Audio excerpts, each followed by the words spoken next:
ഇന്ത്യയിലെ മുതുമുത്തശ്ശി പാർട്ടിയാണ് കോൺഗ്രസ്. കേരളത്തിലെ കാര്യം നോക്ക്. നേതൃത്വത്തിൽ ധാരാളം പേരുണ്ട്, പക്ഷേ ആരെയും ഒന്നിനും ഉതകുന്നില്ല എന്നുള്ളതാണ്. ഒരു ദിശാബോധം തന്നെ ഇല്ലാതായി തീർന്നിരിക്കുകയല്ലേ കോൺഗ്രസിന്? സമൃദ്ധിയുടെ നടുവിലെ ദാരിദ്ര്യം എന്നൊരു പ്രസിദ്ധമായിട്ടുള്ള വാക്യമുണ്ട്.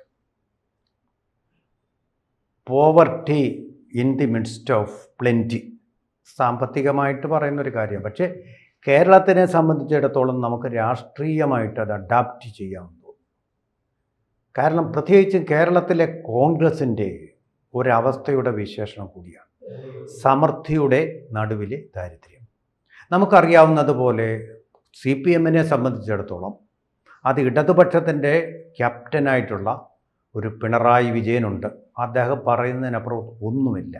തെരുവായിക്ക് എതിർവായി ഇല്ല എന്നുള്ള മട്ടിൽ തന്നെ വലിയ വായാടി വിപ്ലവകാരിയായ ബിനോയ് വിശ്വം പോലും അദ്ദേഹം പറയുന്നതെല്ലാം കേട്ടുകൊണ്ട് കേവലം ഒരു കാവൽ നായായിട്ട് ആ മുന്നണിയിൽ ചടഞ്ഞുകൂടി കിടന്നുകൊള്ളും.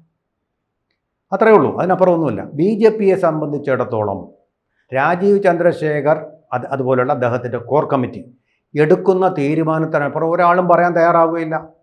ഒരു വിമതപക്ഷവും ഉണ്ടാകുന്നില്ല.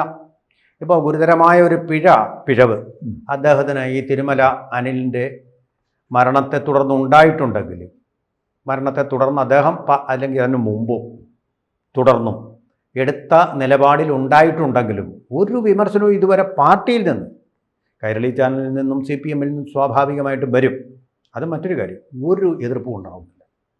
പക്ഷേ കോൺഗ്രസ് ഇപ്പോൾ ഒരു ക്യാപ്റ്റൻ നഷ്ടപ്പെട്ട, കപ്പിത്താനെ ഇല്ലാതായ ഒരു കപ്പൽ പോലെ കേരളത്തിൻ്റെ കടലിൽ കൂടി പ്രക്ഷുബ്ധമായിട്ടുള്ള രാഷ്ട്രീയ കൊടുങ്കാറ്റുകൾ ഇളകുന്ന കലാപകലുഷിതമായ കോളിളക്കങ്ങൾ, കാറ്റും കോളും നിറഞ്ഞ കടലിലൂടെ കപ്പിത്താനില്ലാതെ പോവുകയാണ്.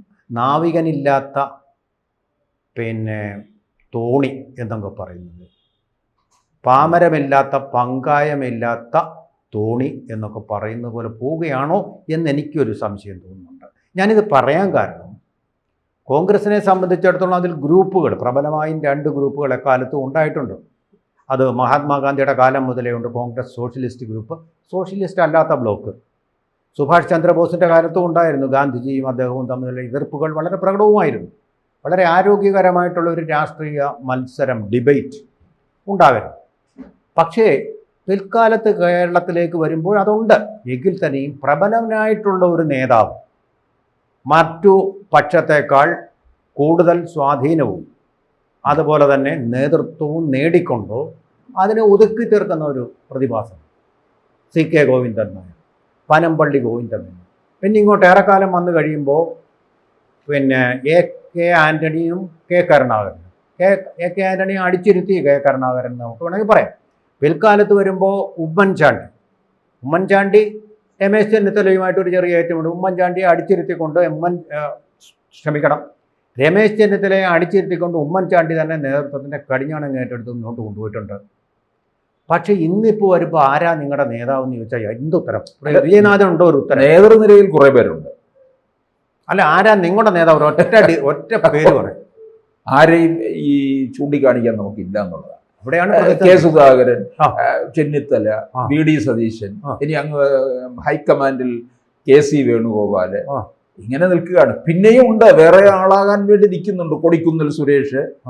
ഞാനിതൊരു രാഷ്ട്രീയ വിദ്യാർത്ഥിയുടെ ചോദ്യമാണ്. കാരണം വിജയനാഥ് ഈ കേരള പൊളിറ്റിക്സിനെ കുറിച്ച് കൂടുതൽ പഠിച്ചിട്ടുള്ള ആളാണ്. അപ്പോൾ മനസ്സിലാക്കാൻ ഇടയായിട്ടുള്ള ഇല്ല എന്നുള്ള ഒരു അവിടെ ഒരു വോയിഡാണ് ഞാൻ കാണുന്നത്. ഇപ്പോൾ നോക്കൂ, ഞാനിപ്പോൾ ആ ഒരു കാര്യം വെച്ചും മാത്രം പറയുന്നതല്ല. ആരാണ് നിങ്ങളുടെ തീരുമാനങ്ങൾ എടുക്കുന്നത്? KC വേണുഗോപാലാണോ? KC വേണുഗോപാലാണ്. ആണെങ്കിൽ പാലക്കാട്ടേക്ക് രാഹുൽ മാങ്കൂട്ടത്തിൽ പോകണോ വേണ്ടയോ എന്നുള്ളൊരു തീരുമാനം പറയണ്ടേ? പിന്നെ നേരത്തെ ഒരു ഗുണമുണ്ടായിരുന്നു. ഇപ്പോൾ കരുണാകരനായാലും ആൻ്റണി ആയാലും ഇരിക്കുന്ന കാലത്ത് ഹൈക്കമാൻഡ് എന്ന് പറഞ്ഞ ഒരു പവർഫുൾ ബോഡിയുണ്ട്. അങ്ങേർക്കൊന്നും പറയാൻ കഴിയുന്നില്ല. കാരണം രാഹുൽ മാങ്കൂട്ടത്തിനെ പറ്റി ഒരു വാക്കുപോലും ഇയാൾക്ക് പറയാൻ കഴിയില്ല. അദ്ദേഹത്തിൻ്റെ ജീവിതം അതിനേക്കാൾ സംശുദ്ധമല്ലാത്തതാണ് രാഹുൽ ഗാന്ധി. അപ്പം ഞാൻ നിങ്ങളെ അനുകരിച്ചതാണെന്ന് രാഹുൽ മാങ്കൂട്ടത്തിൽ തമാശ പറയുകയല്ല, പറഞ്ഞു കഴിഞ്ഞാൽ അവിടെ തീരും.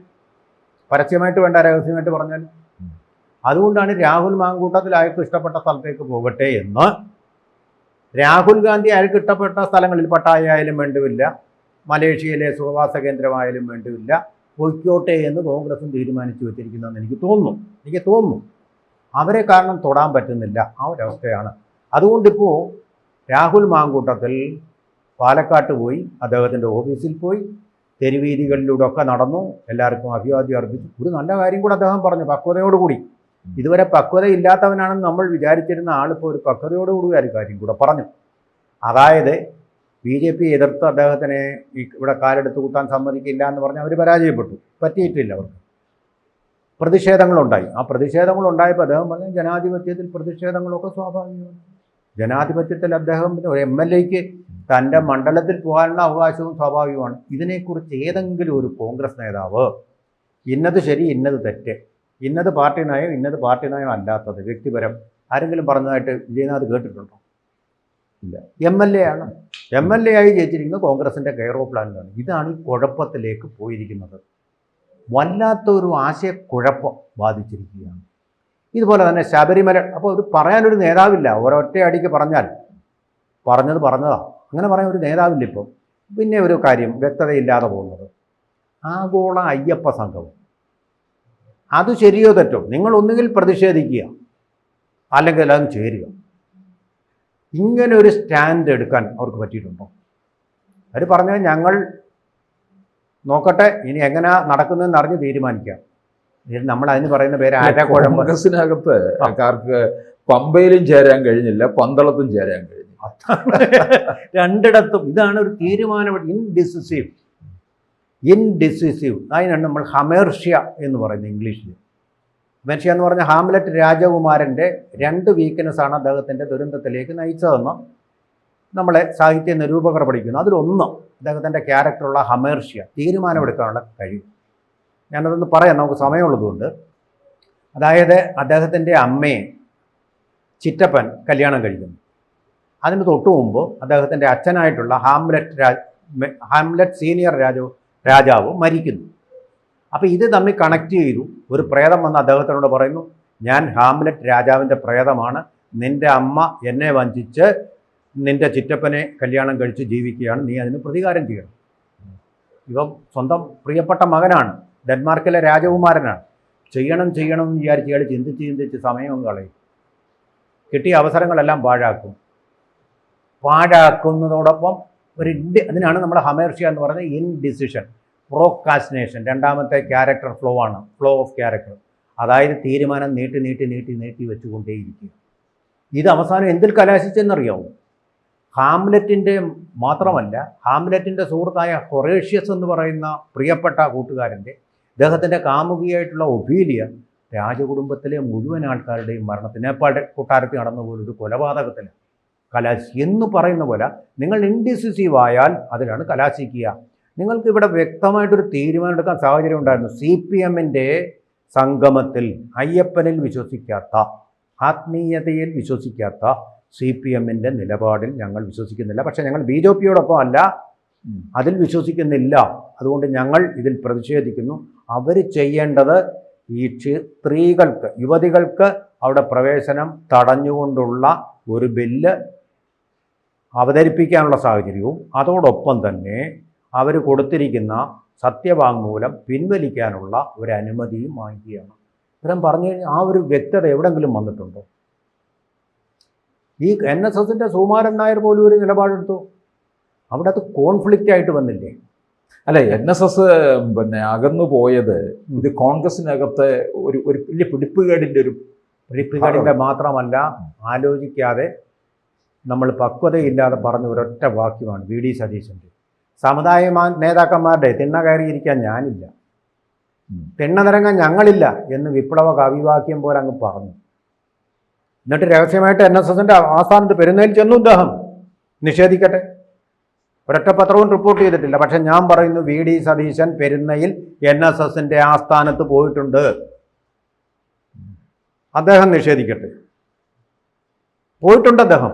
അങ്ങനെ നിലപാടെടുക്കുന്നവളെ ഞാൻ ജാതി നേതാക്കന്മാരുടെ തിണ്ണയ്ക്ക് പോയി നിരങ്ങില്ലെന്ന് പറയുമ്പോൾ അതിൻ്റെ പേരാണ് ഹിപ്പോക്രസി. പോട്ടെ, കുഴപ്പമില്ല. അങ്ങനെയാണെങ്കിൽ അദ്ദേഹം ഒരു നിലപാടെടുക്കുക. ഞങ്ങൾ NSSനെ പിന്തുണയ്ക്കുന്നവരല്ല, NSSൻ്റെ സഹായവും ഞങ്ങൾക്ക് വേണ്ട എന്നൊരു നിലപാടെടുക്കണം. എന്നാൽ അതേസമയം പാണക്കാട്ടെ തിടയ്ക്ക് പോയി നിരങ്ങുന്നതിനൊരു ബുദ്ധിമുട്ടുമില്ല. അത് കാപട്യമാണ്, അതൊരു കപട നിലപാടാണ്. അപ്പോൾ അതിലൊരു വ്യക്തത ഉണ്ടാവാതെ ഈ കോൺഗ്രസ്സിന്, ഈ കരുണാകരൻ ഉൾപ്പെടെ, ആന്റണി ഉൾപ്പെടെ എല്ലാ നേതാക്കളും NSSനെയും SNDPയെയും ഒരുപോലെ പ്രീതിപ്പെടുത്തിക്കൊണ്ട് അങ്ങനെ പോകാൻ പറ്റൂ കേരള രാഷ്ട്രീയത്തിൽ. പ്രീണിപ്പിച്ചുകൊണ്ടും തന്നെ അതുപോലൊപ്പം ന്യൂനപക്ഷങ്ങളിൽ പ്രീണിപ്പിച്ചോട്ടെ. പക്ഷേ ഇതിലൊക്കെ ഒരു ബാലൻസ് വേണ്ടേ? അതിപ്പോൾ ഉണ്ടാവുന്നില്ല, വ്യക്തത ഉണ്ടാവുന്നില്ല കാഴ്ചപ്പാടിന്. ഇത് വ്യക്തതയില്ലാതെ വന്നാൽ ഉണ്ടാവുന്നത് പിന്നെ തകർച്ചയാണ്. ആ തകർച്ചയിലോട്ടുള്ള പോക്കാണോ കോൺഗ്രസിന് ഇപ്പോൾ സംഭവിച്ചാൽ എന്താ സംഭവിക്കുന്നറിയോ? ഒരു പക്ഷേ ഇനി UDF ജയിച്ചു വന്നാലും അതിൽ മേൽക്കൈ മുസ്ലിം ലീഗിനായിരിക്കും. 5ാം മന്ത്രിസ്ഥാനമുള്ളത് ഇനി 6ാം സ്ഥാനമായിട്ട് വരും. 6ാം മന്ത്രിസ്ഥാനം, ഉപമുഖ്യമന്ത്രി, പിന്നെ 7, അതെ, ഉപമുഖ്യമന്ത്രി സ്ഥാനവും പിന്നെ 7, പിന്നെ ചോദിക്കുന്നതല്ല. അത് കോൺഗ്രസിനും നല്ലതല്ല, ഈ രാജ്യത്തിൻ്റെ ജനാധിപത്യത്തിനും മതേതരത്വത്തിനും ഭൂഷണമാണ്. കൂടുതൽ വാർത്തകളും വിശേഷങ്ങളും നിങ്ങളിലേക്ക് എത്താൻ ABC മലയാളം സബ്സ്ക്രൈബ് ചെയ്യുക, ബെൽ ബട്ടണും അമർത്തുക.